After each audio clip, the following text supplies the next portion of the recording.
Fentanyl is a synthetic opioid 50 to 100 times stronger than heroin. Illicitly manufactured fentanyl is often mixed into other substances like cocaine, heroin, or fake pills, and you cannot see, taste, or smell its presence.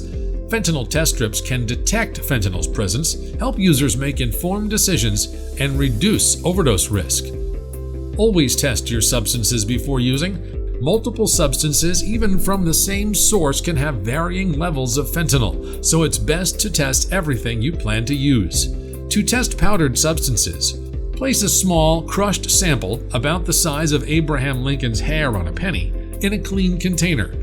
Add sterile water, about 1 teaspoon for meth-MDMA or half a teaspoon for other substances. Mix thoroughly. Insert the wavy blue end of the test strip into the water for 15 seconds. Remove and read the results in 2 to 5 minutes.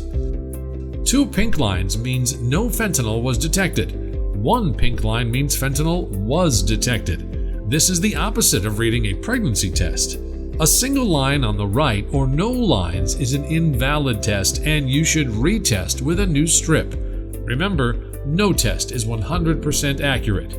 To reduce overdose risk, never use alone. When necessary, call the Never Use Alone hotline and always carry naloxone. New York State residents can have free naloxone and drug test strips mailed to them just by visiting oasas.ny.gov.